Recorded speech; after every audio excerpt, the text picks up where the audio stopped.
So kaibigan, welcome to my YouTube channel. Ako pala si Alberto Buncales, isang vegetable farmer. Magandang araw sa inyong lahat. At bago ang lahat, kung medyo baguhan pa lang kayo sa aking channel, pahingi muna ako ng isang subscribe. Kung medyo mahirap-hirap yung subscribe, pahingi na lang ako ng isang like, comment at share. So let's go! It's my life.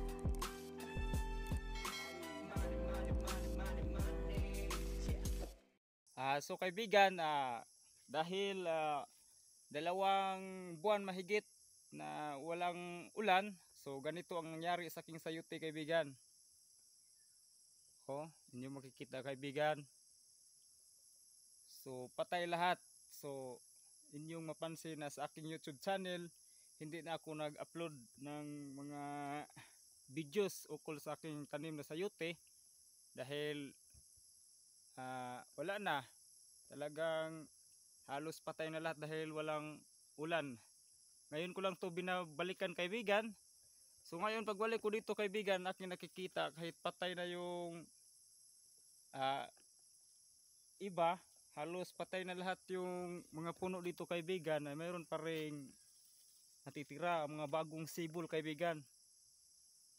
Ito yan, ito magaganda. Kahit wala pa tong kaibigan walang dilig-dilig kasi malayo yung tubig. So maswerte tayo ngayong araw na to kaibigan kasi umulan. So ngayong hapon na to maglagay tayo ng abono. So ituturo ko rin sa inyo kung paano maglagay ng abono sa sayuti, at saka pagkatapos nito, mag-spray din ako ng fungicide at saka insecticide dahil yung aking tanim na sayuti kaibigan, kung inyong makikita, ito lapitan natin. Yan, kita nyo yung kamay ko may puti na. So ito yung kadalasan na sakit ng sayuti kaibigan. So mag-spray ako ng insecticide at saka haluan ko na rin ng fungicide pagkasakaling mapatay yung mga yung mga tawag dito sa Bisaya, mga puti-puti ba. So kaibigan, meron akong dala dito na abono. Ito 14-14. So ang paglagay pala ng abono kaibigan, depende yun sa iyo. So ang sa akin kaibigan na mga 2 dangkal. 2 dangkal simula sa puno para hindi din siya masyadong ng abono. So ganito lang yun kaibigan paglagay ng abono kaibigan. So dito mga 2 dangkal yan, ganyan.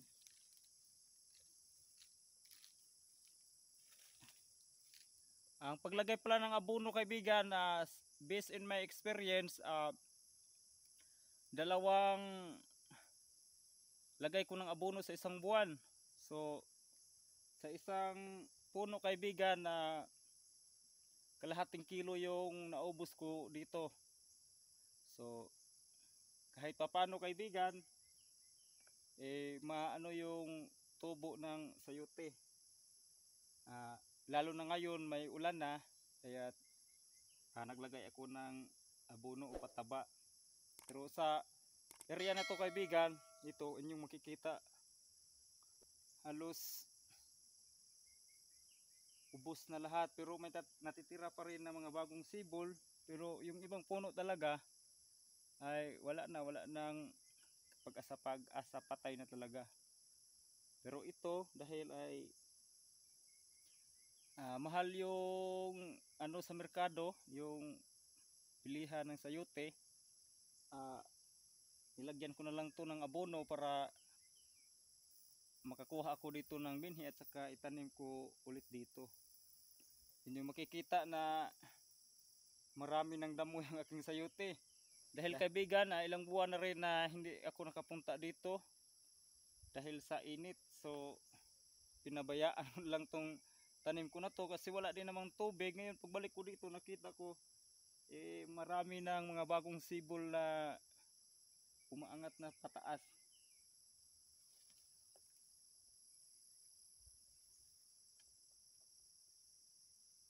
So ipagpatuloy natin yung paglagay ng abono, kaibigan, ha. So maswerte tayo, kaibigan, dahil kahit halos ubos na lahat yung puno, mayroon pa rin natitira. Saka umulan kaninang umaga, kahit lagyan natin ng abono o pataba. So ganito lang ako maglagay ng abono, kaibigan.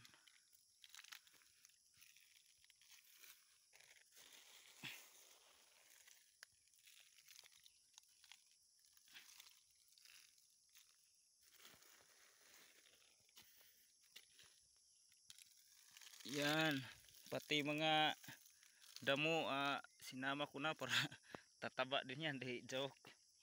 Ano lang yun, kaibigan, maano din yan pag palagi na itong umulan. Lilinisan ko na to, dadamuhan ko itong area na to.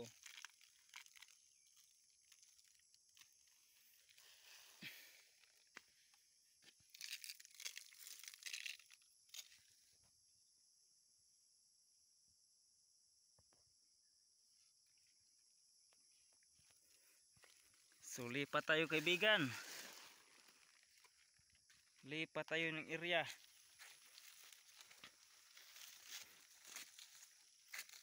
So dito, kaibigan, talagang wala na tong kapag-asa itong puno na to, talagang patay na to. Yan, so hindi ko na to lagyan ng pataba. Lipat na naman tayo dito.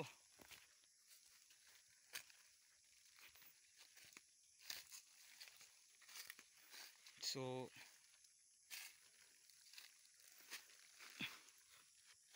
mapansin nyo, kaibigan, yung iba dito yung nila, yung bagong sibol ito. Pero pinabayaan ko na lang yan kasi para may pangbinhi ako. Kadalasan kasi, kaibigan, dito yan sa baba yung maganda na sibol So linisan muna natin.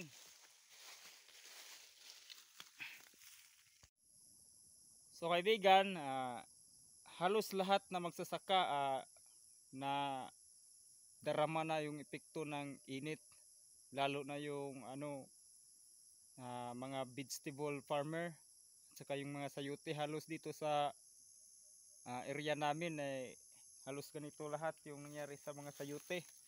So yung iba, kaibigan, nagtanim na lang sila ng bago ulit, pero yung sa akin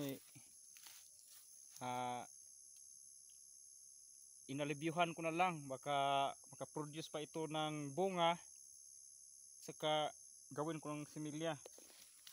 So dito linisan ko to, damuhan yung puno para lagyan ng pataba.